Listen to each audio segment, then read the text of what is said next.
മാതാപിതാക്കളുടെ ഏറ്റവും വലിയ ഉത്കണ്ഠ മക്കളുടെ ഭാവിയെക്കുറിച്ചാണ്.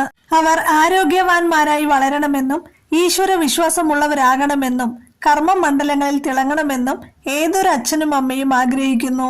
കുട്ടികളുടെ ബാലപീഡകൾ അകറ്റി അവരെ ഉന്നതിയിലെത്തിക്കാൻ സാക്ഷാൽ വൈകുണ്ഠനാഥൻ അരുളി ചെയ്ത സവിശേഷമായ ഒരു വഴിപാടുണ്ട്. തൊടുപുഴ ഇടവെട്ടി ശ്രീകൃഷ്ണസ്വാമി ക്ഷേത്രത്തിലെ തിരുവോണ ഊട്ട്. ഇതിന്റെ ഐതിഹ്യവും വിശ്വാസവും എന്തെന്നാൽ 5000 വർഷങ്ങൾക്കപ്പുറം ദ്വാപരയുഗത്തിൽ ദേവവൈദ്യന്മാരായ അശ്വിനി ദേവന്മാരുടെ പുത്രൻ നകുലൻ പ്രതിഷ്ഠിച്ചതാണ് തൊടുപുഴയ്ക്കടുത്തുള്ള ഇടവെട്ടി ശ്രീകൃഷ്ണസ്വാമി ക്ഷേത്രം. പ്രതിഷ്ഠയ്ക്ക് ശേഷം ആദ്യമായി ഭഗവാന് നിവേദ്യം നൽകി പ്രാർത്ഥിച്ചത് ഒരു തിരുവോണ നാളിലായിരുന്നു. അന്ന് ഭഗവാൻ നകുലന് ദർശനം നൽകി അനുഗ്രഹിച്ചു. പിന്നീട് കാലങ്ങൾക്കു ശേഷം ക്ഷേത്ര പുനഃപ്രതിഷ്ഠ നടത്തിയ വടക്കുംകൂർ രാജാവിന് സന്താന ഭാഗ്യമില്ലാത്തതിൽ ഏറെ ദുഃഖിതനായിരുന്നു. അദ്ദേഹത്തിന്റെ സ്വപ്നത്തിൽ പ്രത്യക്ഷപ്പെട്ട ഭഗവാൻ തനിക്ക് പ്രിയപ്പെട്ട തിരുവോണ ഊട്ട് നടത്താൻ അരുളി ചെയ്തു. വഴിപാട് നടത്തിയ രാജാവിന് ഭഗവാൻ സൽസന്തതികളെ നൽകി അനുഗ്രഹിക്കുകയും ആ കുട്ടികൾ ബാലപീഡകൾ ഒഴിഞ്ഞവരും കർമ്മമണ്ഡലങ്ങളിൽ ശോഭിക്കുന്നവരുമായി മാറുകയും ചെയ്തു. തിരുവോണ ഊട്ട് സൽസന്താന ലബ്ധിക്കും വിജയത്തിനും.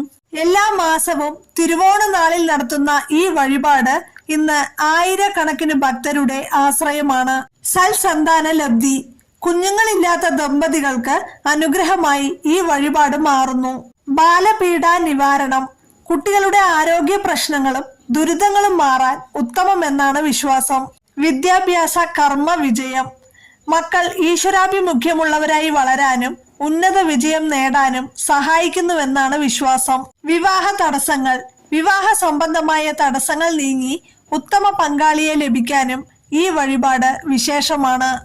ഔഷധ കൃഷ്ണനായി വാഴുന്ന ഇടവെട്ടി ഭഗവാനെ തൊഴുതു പ്രാർത്ഥിക്കുന്നത് രോഗദുരിതങ്ങൾ മാറാനും അഭീഷ്ടസിദ്ധിക്കും ഉത്തമമാണ്.